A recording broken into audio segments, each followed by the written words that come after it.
Our match of the day featured Melrose versus Stirling County in their BT Cup semi-final, played at the Greenyards. And it was the visitors who struck first, Logan Trotter latching onto a cute kick for the first try of the game. Melrose then replied from distance, Fraser Thompson coming into the line at speed. A couple of passes later, Sam Pecker touching down between the posts.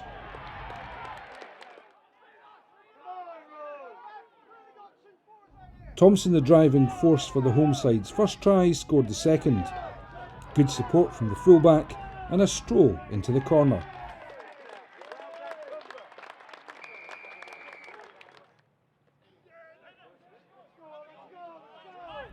The third was claimed by the forwards. A powerful, well-controlled drive, Russell Anderson crossing the line.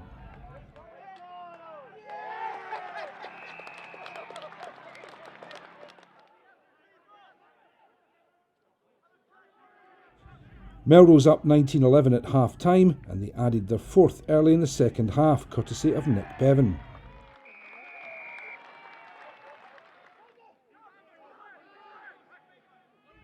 Stirling, however, were not ready to lie down. Pressing the Melrose line, Adam Sinclair burst over for County's second. It was Melrose who finished the game in style though. Nick Bevan scored his second.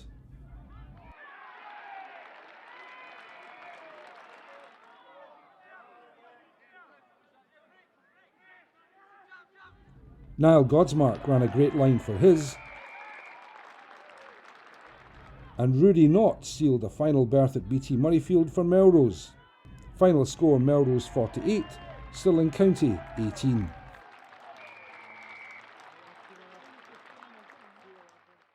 In the weekend's other semi-final, it was Ayr who triumphed as they beat Hawks 28 points to 10.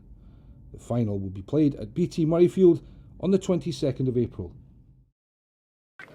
Sunny side, very picturesque this afternoon for the visit of Edinburgh Accies, who know that a bonus point win is essential to keep the pressure on Mar.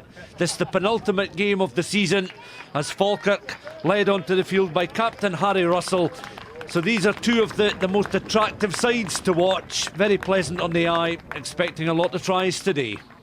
And the referee this afternoon is Kevin White.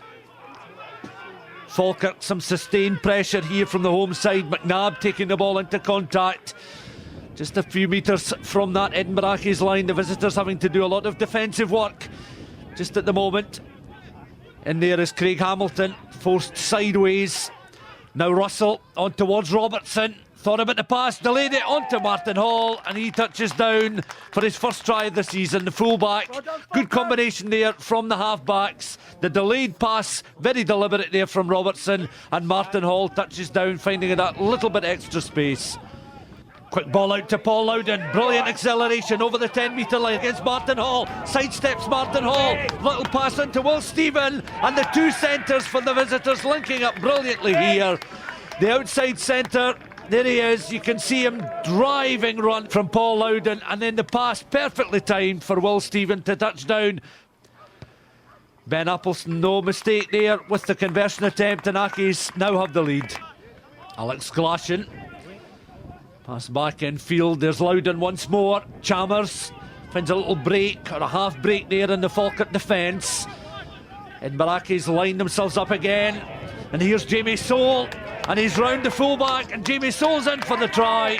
Again, Martin Hall just couldn't stop him, and Jamie Soule, the skipper of Edinburgh Accies, gets try number 2.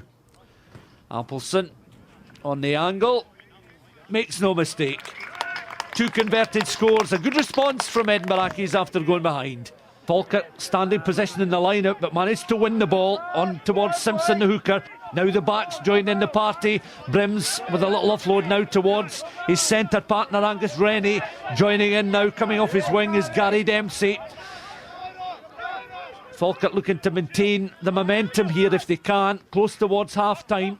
Once again, the half-backs linking up nicely on towards Jake Eaglesham, a willing runner at number 8. Takes the ball into contact, plants it back, Harry Russell, back in field towards Robertson. Brims took his eyes off it slightly there, and the referee, quick glance at the watch, blows for half-time. Accies with a 14-5 interval lead.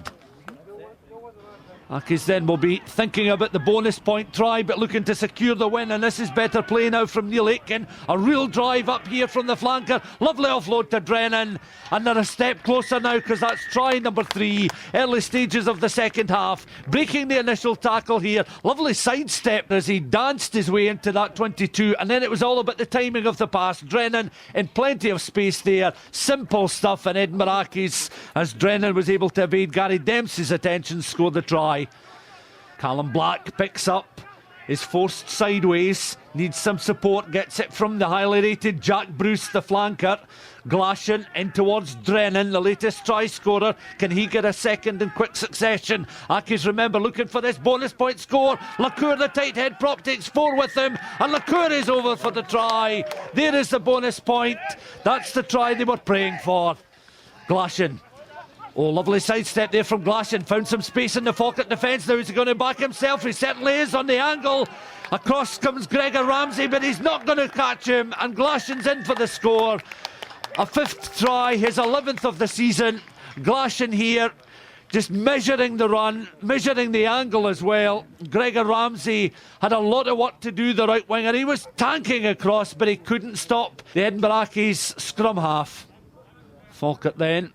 They're certainly known for comebacks, and they've got some work to do here, trailing by 33 points to 5. This time it's Andrew Simpson taking the ball into contact, the hooker. They're driving close towards this Accies line. First time Accies have had to do some defending, and that defence has been breached there. John McKenna with his first try of the season. A typical props try from very close range. Harry Russell keen to get on with things, not surprisingly. Edinburgh Accies keeping a tight defence just at the moment. Craig Robertson knows, managed to spot a gap in that defence.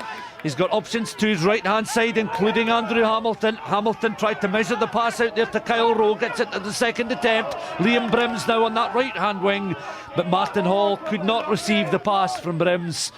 Russell in towards the lock forward, Craig Hamilton. He's had another excellent afternoon for Falkirk. Eaglesham now takes the ball on. Now he's got his back to the try line. Has he managed to touch it down over the line? The referee has awarded the score. He played the ball back very quickly there, much to the bemusement of the Edinburgh Accies players, but the try has been awarded. A 3rd for Falkirk this afternoon. Russell then into the dying embers of the game as Inwood now just on the angle. In fact, we're just hearing that Marr emphatic winners this afternoon, 76 points to 0 against Musselburgh. So this season the championship will go down to the last game of the campaign as the referee Kevin White spots the knock on, signals that it's the conclusion of the game. Edinburgh Accies can only do what they can do. A bonus point win for them at Sunnyside here this afternoon. At the start of the season, if anybody had said to us as a club, would you be happy with 4th place in our first season in National 1, 4th or 5th place, we would have bitten their hand off. And it's testament to the boys, the hard work they're putting in behind the scenes, that we're still competing at this time of the season. You know, as you saw today, we've got a few injuries, but we've still run a very good Edinburgh Accies side close. Of course, Edinburgh Accies is so consistent. I think that's your 18th try bonus, and you've had 3 losing bonuses as well. So you've never left the field without getting something out of a game, which is tremendous. Yeah, like I say, it's a good league. It's a tough league.